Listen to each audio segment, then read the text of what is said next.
بسم اللہ الرحمن الرحیم۔ السلام علیکم پیارے دوستوں، اسلام میں تجارت کو خصوصی اہمیت حاصل ہے۔ حضرت محمد صلی اللہ علیہ وآلہ وسلم کی زندگی کا ایک اہم پہلو تجارت تھا، جو آپ صلی اللہ علیہ وآلہ وسلم کی زندگی میں نبوت سے پہلے اور بعد میں بھی نظر آتا ہے۔ آپ صلی اللہ علیہ وآلہ وسلم کی دیانتداری، سچائی اور معاملہ فہمی نے آپ صلی اللہ علیہ وآلہ وسلم کو عرب کے سب سے قابل اعتماد تاجر کے طور پر مشہور کر دیا۔ آج ہم قرآن و حدیث اور مستند تاریخ کی روشنی میں حضور صلی اللہ علیہ وآلہ وسلم کے سفر تجارت کو مکمل تفصیل کے ساتھ بیان کریں گے، اس لیے ویڈیو کو اینڈ تک لازمی دیکھیں اور حضور صلی اللہ علیہ وآلہ وسلم کا سفر تجارت مکمل سماعت فرمائیں۔ اور ویڈیو اچھی لگے تو ویڈیو کو لائک اور چینل کو سبسکرائب ضرور کر دینا۔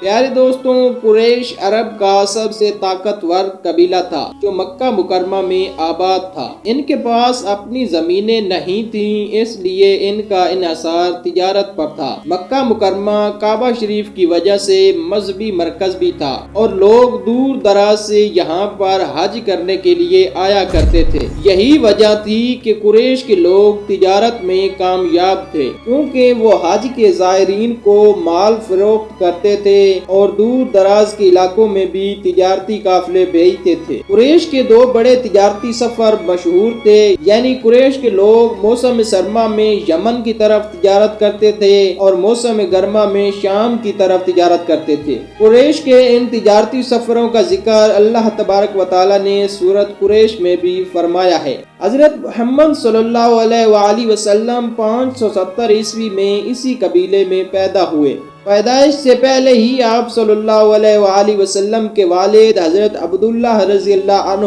وفات پا چکے تھے۔ جب آپ کی عمر 6 سال ہوئی تو آپ کی والدہ محترمہ بھی اس دنیا فانی سے رخصت فرما گئیں۔ اس کے 2 سال بعد جب آپ کی عمر 8 سال ہوئی تو آپ کے دادا حضرت عبد المطلب رضی اللہ عنہ بھی وفات پا گئے۔ اس کے بعد آپ کے چچا حضرت ابو طالب رضی اللہ عنہ نے آپ کی پرورش کی۔ یہ حالات آپ صلی اللہ علیہ وآلہ وسلم کی زندگی میں مشکلات اور صبر کی عادت پیدا کر رہے تھے۔ آپ صلی اللہ علیہ وآلہ وسلم اپنی محنت سے روزی کمانے کے خواہش مند تھے۔ بہت ہی چھوٹی عمر میں آپ نے بکریاں چرانے کا کام شروع کیا تاکہ آپ محنت اور خودداری کے اصول سیکھیں۔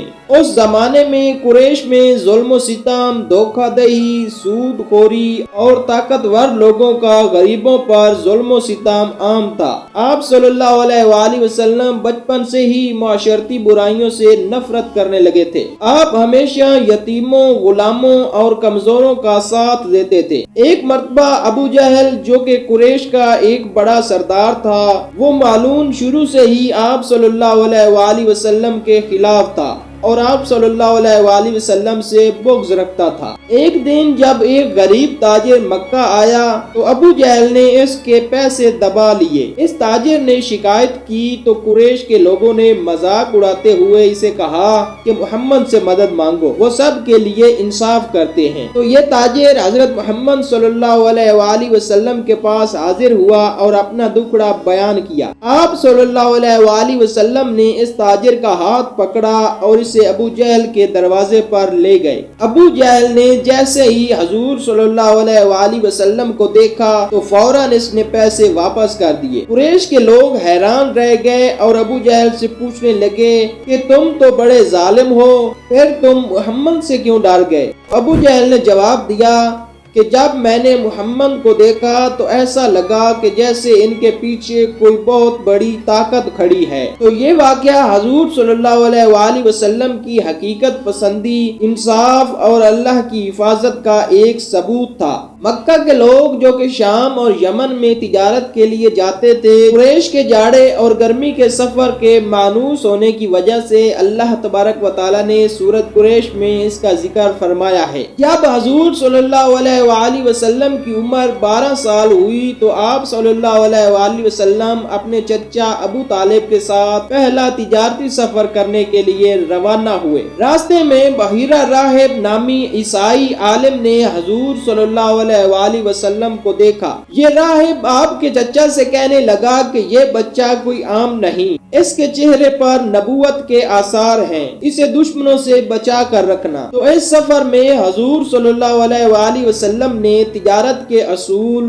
دیانت داری اور معاملہ فہمی سیکھی۔ اس کے بعد حضور صلی اللہ علیہ وآلہ وسلم اور حضرت خدیجہ رضی اللہ عنہ کا میل ہوا۔ حضرت خدیجہ رضی اللہ عنہ جو کہ مکہ مکرمہ کی سب سے معزز خاتون تھی، قبیلہ قریش میں انہیں طاہرہ یعنی پاکیزہ کہا جاتا تھا۔ وہ ایک دیانت دار اور کامیاب کاروباری خاتون تھی۔ وہ ایماندار اور قابل بھروسہ شخص کو تلاش کر رہی تھیں جو ان کے مال کو لے جا سکتا۔ تو چونکہ حضور صلی اللہ علیہ وآلہ وسلم کی سچائی، دیانت داری اور معاملہ فہمی کی شہرت مکہ مکرمہ میں عام تھی، تو حضرت خدیجہ رضی اللہ عنہ نے حضور صلی اللہ علیہ وآلہ وسلم کو تجارتی قافلہ لے جانے کی پیشکش کی۔ تو آپ صلی اللہ علیہ وآلہ وسلم نے یہ ذمہ داری قبول کی۔ حضرت خدیجہ رضی اللہ عنہ نے آپ صلی اللہ علیہ وآلہ وسلم کو اپنے تجارتی قافلے کا سربراہ مقرر کر دیا۔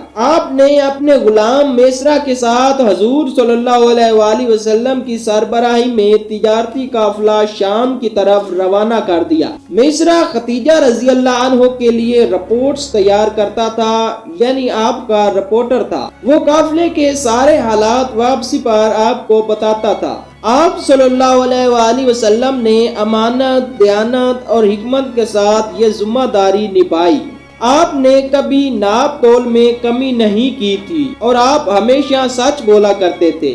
غلام میسرہ نے حضور صلی اللہ علیہ وآلہ وسلم کے بارے میں کچھ حیران کن باتیں دیکھی۔ اس نے دیکھا کہ جب بھی آپ صلی اللہ علیہ وآلہ وسلم کسی سے معاملہ کرتے تو وہ خود بخود راضی ہو جاتا، اور اس نے یہ بھی دیکھا کہ ایک بادل ہر وقت آپ صلی اللہ علیہ وآلہ وسلم کے سر پر سایہ کیے رکھتا تھا۔ اس کے علاوہ بھی جب آپ قسم کھاتے تو لوگ فوراً یقین کر لیتے تھے۔ تجارت کرنے کے بعد جب قافلہ واپس مکہ پہنچا تو غلام میسرہ نے یہ سب باتیں حضرت خدیجہ رضی اللہ عنہ کو بتائیں۔ یہ باتیں سننے کے بعد حضرت خدیجہ رضی اللہ عنہ حضور صلی اللہ علیہ وآلہ وسلم کی ایمانداری اور حکمت عملی کی وجہ سے دل ہی دل میں آپ صلی اللہ علیہ وآلہ وسلم سے محبت کرنے لگیں۔ تو حضرت خدیجہ رضی اللہ عنہ چونکہ نیک اور پاکیزہ خاتون تھی، اس لیے حضرت خدیجہ نے اپنی سہیلی نفیسہ کے ذریعے حضرت محمد صلی اللہ علیہ وآلہ وسلم کو نکاح کی پیشکش کی۔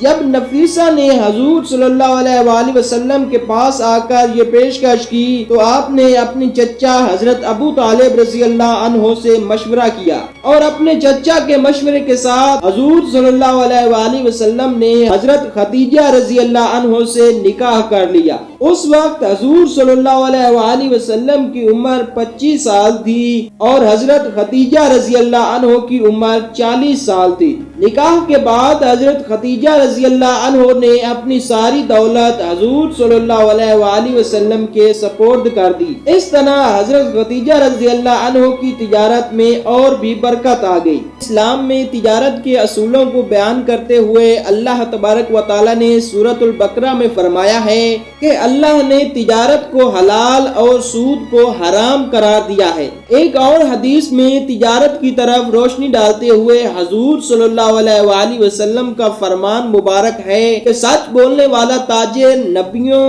صدیقوں اور شہیدوں کے ساتھ ہوگا، اور آپ نے یہ بھی فرمایا کہ امانت دار تاجر اللہ کا دوست ہے۔ پیارے دوستوں، آج کے دور میں دیانت داری بہت کم ہو چکی ہے، جبکہ حضور صلی اللہ علیہ وآلہ وسلم نے ہمیشہ سچائی، ایمانداری اور شفاف کاروبار کی تعلیم دی ہے۔ اگر ہم آپ صلی اللہ علیہ وآلہ وسلم کے اصولوں پر عمل کریں تو ہماری زندگی اور کاروبار دونوں کامیاب ہو سکتے ہیں۔ کیا آپ یہ سمجھتے ہیں کہ آج کے تاجروں کو حضور صلی اللہ علیہ وآلہ وسلم کے اصولوں پر عمل کرنا چاہیے؟ اگر ایسا ہے تو کمنٹس میں اپنی رائے ضرور دیں اور ویڈیو پسند آئی ہو تو اپنے پیارے دوستوں تک ضرور شیئر کریں، اور مزید اسی طرح کی اسلامی ویڈیوز حاصل کرنے کے لیے ہمارے چینل رحمان وائس کو ضرور سبسکرائب کریں تاکہ مزید اسی طرح کی اسلامی ویڈیوز جلد از جلد آپ تک پہنچ سکیں۔ اللہ تبارک و تعالیٰ کی ذات آپ کو اور آپ کے اہل خانہ کو ہمیشہ سلامت رکھے اور حضور صلی اللہ علیہ وآلہ وسلم کے نقش قدم پر زندگی گزارنے کی توفیق عطا فرمائے۔ ملتے ہیں اگلی ویڈیو میں، خدا حافظ۔